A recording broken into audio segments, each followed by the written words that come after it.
I don't like that. That's smoke, Janie. It's just a fire. Jesus Christ. Oh, no, that ain't just smoke, dude. That's a mushroom cloud. Oh, wow. Holy crap. Okay, guys, here we go with some more Mr. Ballin.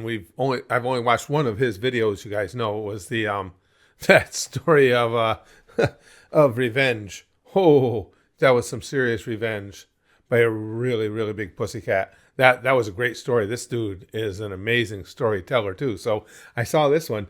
It's the creepiest room in Middle America leaves detectives shook. I can't even. When he said revenge, that was a state that I never thought we could achieve as far as the intensity of that revenge and the one taking revenge. So I can only imagine what creepiest room will be. Probably more intense than I even imagined. And today's story definitely demonstrates that. But And before I we gotta get shut to up so I stranger can- than fiction, sometimes the truth is stranger than fiction. Yeah, I believe Today's that. story I've definitely experienced that. demonstrates that. But before we get into that story, if you're a fan of the strange, dark, and mysterious delivered in story format, then you've come to the right place because that's all we do, and we upload once a week. So if that's of interest to you, please offer to make the like button a nice fresh batch of donuts, but instead of filling them with custard, fill Without a them with problem. mayonnaise. Also, please subscribe to our channel. I hate and turn on mayonnaise. all notifications so you don't miss any of our weekly uploads. Okay, let's get into. I don't know if that was his video or my YouTube just glitching out.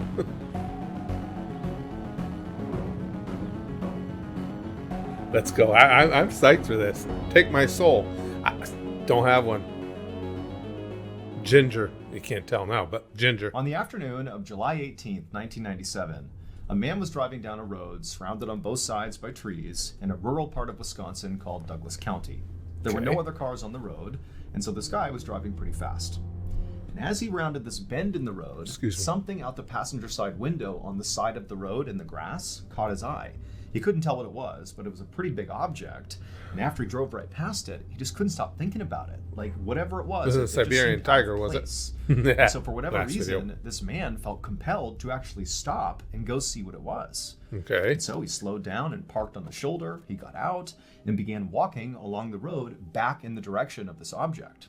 And as he got closer, he began to see this object again in the shoulder of the road. And it was sort of obscured by grass Okay. and other things, so he couldn't see what it was. But as he got closer, he saw the object was pretty big. Getting and it was all uneased. white. And as he took a few more steps and got within maybe 20 or 30 feet, he finally got a better look at this object, and he just froze. Because the object was a man wearing all white, a white suit, a white belt, white shoes, Was all it white. Ice Cream and he was Man? laying on the side of the road, just totally motionless. That his little ding And ding for a truck. second, the driver thought, maybe this guy is sleeping. But after taking only a few more steps and getting a totally unobstructed view at this guy, he saw there was a gaping hole in this man's Oh, chest. whoa. He was obviously dead. Hate when And that so happens. The driver turned around, ran back to his car, sped to the nearest house, and called 911. The next morning, a Douglas County detective named Stephen Long was sitting at his desk looking at the photos of the dead man in white. This murder case was less than 24 hours old, but already this was one of the weirder cases that this detective had ever been assigned to. The victim had pretty much immediately been identified because he was carrying on his person his wallet, Well, and in his wallet was his driver's license. that's And so they convenient. knew who he was. But the man in white's identity actually made the whole case more confusing, not less. And Mark had no obvious ties to the area. So what was this rich guy doing 3 hours from home, dressed all in white, getting shot to death on the side of the road? Like, it didn't add up. The dead man was a 45-year-old millionaire named Mark Foster. Oh. And Mark lived 3 hours away Should've in checked his Minneapolis, pockets. Minnesota, and had no discernible Sorry. ties to Douglas County. And so the detective was thinking, like, what is this rich guy doing here, dressed head to toe, all in white, getting murdered on the side of some local Well, I random don't back think he road? planned that part. But things only got more confusing from there. After the medical examiner did Mark's autopsy, he told Detective Long that he had discovered a note inside of Mark's shoe. And the note just said, "Jack Frazier isn't here, but it's Jimmy Bailey or a lookalike? I hope I'm okay." What? Now, nobody, including Detective Long, had any idea what this note meant. It was far too cryptic. Yeah. But when they ran Jack Frazier and Jimmy Bailey's names through their database, The police discovered that both of those men, one, existed, and two, they lived in Minnesota, same as Mark Foster. And so naturally, Detective Long began to suspect that maybe those two men were connected in some way to Mark Foster. Well, maybe they were involved in his murder, or maybe they were actually his killer or killers. Hi, Jack. He didn't know, but it was his best lead. So Detective Long decided he would just have to go to Minneapolis to try to find out more. A few hours later, Detective Long parked his car at the Minneapolis police station. He got out and walked inside the building. Waiting for him inside was the local detective who Mark had already spoken to. And so after meeting this detective, the two of them went into an interview room where Mark Foster's wife was waiting for them. And right away, Detective Long noticed that she was very pregnant and at least 15 or 20 years younger than Mark. But despite that, she seemed very composed. It would turn out she'd already been told about her husband's death, and she was basically resigned to the fact that she was here to try to answer questions to figure out what happened. And so the detective sat down and they began to interview her. And then when they brought up the note that was found in Mark's shoe, and specifically when they said the two names that were on that note, Jack Frazier and Jimmy Bailey, when they said that, it triggered something in Mark Foster's wife. She immediately began to cry. And then in between sobs, she would tell the detectives that she knew who those two men were. She told them that she had previously had relationships with both of them before marrying Mark. And she said after she married Mark, Jack and Jimmy became very jealous. They didn't like the idea that she had chosen Mark over them. I'm not buying her story. Like those two, Jack and Jimmy, sort of had it out for Mark as a result of this romantic rivalry. Just my guess, I'm not buying her story. Detective Long began to think that, despite this case appearing on the surface to be very odd and confusing, that perhaps in reality, it was quite simple. Maybe Jimmy and Jack were so jealous of Mark that they killed Mark.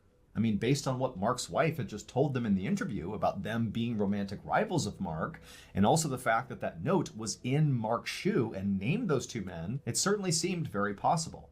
But over the next couple of days that Detective Long began digging into this theory, that theory fell apart. Because it would turn out Jack Frazier and Jimmy Bailey had absolutely airtight alibis. They simply couldn't have been the killers. Now, Detective Long was obviously frustrated. He felt like he really had it here. But he was not deterred. He decided his next move would be to try to better understand his victim. To this point, he had already interviewed a lot of Mark's friends and family, but something he had not done yet was simply go to Mark's house and have a look around. So Detective Long got a search warrant, and on July 29th, roughly a week after Mark was killed, Detective Long, along with another detective, pulled up in front of Mark Foster's large two-story home in the middle of a quiet suburban neighborhood. Now, from the outside, gonna get creepy. The home looked totally ordinary relative to its neighbors. But once they got inside the house, it doesn't look like a rich guy's house. The detectives made their way up to the front door and knocked, and a few seconds later, Mark Foster's wife opened up the door and let them inside. And right away, Detective Long is looking around, and he's seeing all over the walls on the first floor of the house are these graphic pictures and paintings of naked people. And then in addition to that, on some of the coffee tables and various surfaces on the first floor, right when you walk in, are all these pornographic magazines and books everywhere. And Mark's wife didn't acknowledge any of it. She acted like it was completely normal to have all this stuff right in the front part of your house. And so the two detectives are looking at each other as, Mark's wife is leading them on this tour through the first floor. And at some point, Detective Long just said, hey, Mrs. Foster, why don't you have a seat on the couch and you just let us take a look around your house on our own? So she said, okay. She sat down on the couch, and then the two detectives, they left the living room. You may not want to do that. And made their way upstairs. And once they got upstairs, they found the master suite, and there was all this bondage gear inside. Yahoo! There were leather straps attached to the bedposts. There was whips and handcuffs. There was also additional pornographic material in there. They was having some fun. But, considering what the detectives had seen downstairs, this sort of felt on par for this house. And so after searching the other bedrooms and other rooms on the second floor and finding more pornographic material basically everywhere, the detectives found their way back to the hallway in the second floor, and they noticed there was a rope hanging down from the ceiling, and it was attached to the pull door that led to the attic. And so the two detectives, they walked over, they pulled the rope down, it revealed this fold-out set of stairs that came down from the attic, and once those were in place, the two detectives began climbing up. And once they got up there, they discovered that this attic was not a storage space like many attics are in American homes. Instead, this attic was a fully functional room that sort of resembled like a satanic dungeon of sorts. All the walls were shit. totally jet black, and there were all these burned out candles all over the place and tarot cards littering the floor. What And on the the back hell? of the attic, basically all the way on the other side, there was what appeared to be an altar that sort of overlooked the entire room. And on the altar were more candles, and there was a voodoo doll. I mean, it's totally You ain't gonna creepy. be want The to two detectives be were up on looking at that each altar, other, I'll bet. What's going on here? And so the detectives, they climbed all the way Bad into the things. attic and then slowly began walking across towards the altar. And when they got close enough to actually see the altar up close, they just froze. Because sitting on the altar, in addition to the candles and the voodoo doll, were 2 business cards. Oh, Their own business cards. what the fuck? No. Hey, it's Mr. Ballin here. No I am so fucking excited way. to tell Come you all on. About a brand new That made podcast from my Ballin heart go up my Studios throat. called Redacted: Declassified Mysteries, hosted by the incredible Luke Lamana. From And I don't covert even government believe in experiments occult to bizarre assassination or attempts, Redacted dives deep spirits, into the ghosts, that astonishing stuff, true but- stories of but uncovered I like hearing secrets, stories about lies, it. and deception within the world's most powerful institutions. Governments and military services around the globe have always cloaked themselves in secrecy. But history shows that when you try too hard to hide something, it only makes people more curious. Luke and his team have spent months researching these totally true and thoroughly twisted tales, that was a shocker. guaranteed to keep you on the edge of your seat. Stories like the mind-bending truth behind Operation Paperclip, where former Nazi scientists were smuggled into America to advance U.S. technology and intelligence during the Cold War. Or the shocking Interesting. story of Charles Manson and the CIA, revealing how a notorious Chuck. cult leader might have been entangled in a web of covert operations. Wow. Trust me when I tell you, the stories are real and the secrets are I've been shocking. in the Follow Redacted, Declassified prison that Mysteries Manson was with Luke initially Lamana held in, on not the as a Wondery prisoner. app or wherever else That you get your time. podcasts. You can Playing listen baseball. ad-free right now I by can tell you joining that Wondery story. Plus in the Wondery app or on Spotify. As far as you know, not as a prisoner. Detective Long and his partner immediately went downstairs and confronted Mark's wife about the attic. Like, Yeah. what's going on up there? Why are our business cards on your altar? But Mark's wife, the second that attic was mentioned, went silent. She refused to speak about anything to do with the attic. And so after a minute, realizing this conversation was going nowhere, Detective Long and his partner called for backup. And as they waited for backup, the two of them stepped away from Mark's wife and began speculating, like, is this a Yeah, cult? I'd Mark be part of a cult speculating, that all ran right. out of his attic? Like, what's going on here? And are we being targeted by the cult? Is that why our names are on the altar? A few minutes later, backup arrived, and they would do a much more extensive search of the property. But other than finding more pornographic materials and Yeah, no no bondage doubt. gear, there really wasn't anything else Ball substantive gags. that connected Mark or his wife Spikes. to what happened to Mark, or what Mark was even doing in this house. Was he in a cult? They didn't know. And so ultimately, Detective Long and his partner told Mark's wife, who still is being quiet at this point, that she should not leave town because they were going to follow up with her soon. Now, in fairness, Detective Long couldn't tell if Mark's wife was being silent and not talking about what was going on in her house because, she was complicit in some way. And Or what if she happened was to just Mark, terrified. or if she was maybe being threatened by somebody and she was Yeah. afraid to talk. They didn't know. But either way, after leaving the property after the search was over, Detective Long and his partner felt like their next move was to try to learn more about cults. They needed a cult expert. And it just so happened And a there porn was expert. an occult bookstore very close to Mark's house. And so they decided Probably not a let's start there. coincidence. And right away, their decision to go to that bookstore paid dividends, but not how the detectives expected. It would turn out the owner of that bookstore was indeed a cult expert. But much more importantly, and relevant to this case, was that the owner happened to personally know Mark Foster. Oh, I thought maybe And he had told the an detectives extensive that porn Mark collection. came to his bookstore all the time. And also, the owner said he knew a bunch of Mark's friends. And so by the time the detectives left the bookstore, they had learned a little bit about cults, but more importantly, they left with a list of names the owner had given them of known associates of Mark Foster Nice. who maybe were involved in whatever was going on in Mark's house. And so maybe they had information about what happened to Mark. The detectives were Cool able to look track there, down Mark. everybody on this list very quickly. And they were all young W.C. people Fields? in their 20s. And in each of the interviews they conducted, each of these young people were very open about being in what they called a religious group that they said Mark was a part of as well. Now, the detectives theorized that this religious group was very likely a cult, like they believed, but they Those didn't call it a cult. They way called it a into group. orgies. But the detectives didn't let up. They kept pressing these people until eventually a new name surfaced, Greg Freisner. Now, none of these people said Greg was in charge of the cult. Hey, Greg. Instead, they just sort of said, well, talk to Greg if you want more information about our group. The detectives naturally began to wonder if this Greg person was the cult leader, or maybe he was Mark's killer, or maybe he was both. But regardless, it seemed pretty apparent that they needed to talk to Greg because he might have more information about what happened to Mark. It took a few days, but the detectives were able to track Greg down, and they brought him in for an interview. And boy, oh boy, did Greg have a story to tell. I bet he did. Based on what Greg told the detectives, bet he did. Here is what happened to Mark on the day that he died, on July 18th, 1997. On that day, Greg Freisner met Mark Foster at Mark's home. And when Mark came outside, he was dressed head to toe in white, something he would do for special ceremonies. And so Mark, he came down the steps, didn't say a word to Greg. They went to Greg's car. Greg hopped in the driver's seat, and Mark climbed into the back seat. And before long, they took off and began driving northeast. And for hours, these two just drove in total silence. Mark just stared out the window, and Greg focused on driving. The only thing that happened during this multi-hour-long drive was at some point Mark pulled out a piece of paper from his coat pocket, and he wrote something on it, and then after staring at it, he kind of smiled and tucked it into his shoe. And then a little bit later, Greg pulled over on the side of the road in Douglas County, Wisconsin, on this random backcountry road. And as soon as they pulled over, again, without saying anything, Greg and Mark got out of the car, and they went around to the back of the car where the trunk was. And the two men are kind of stretching. It's been a long drive, taking in the scenery. And then before long, Greg pops open the trunk. And in the trunk is a rifle. Neither man have any strong reaction to this. Greg just reaches down, pulls the rifle out. No And reactions? Mark, calm as can be, just begins walking over to the What side of the the road, hell? to the shoulder. And then once he got to the shoulder, Greg came over and stood right in front of him and just looked intently into Mark's eyes, looking for the signal. And at some point, after Mark kind of composed himself, he nodded at Greg.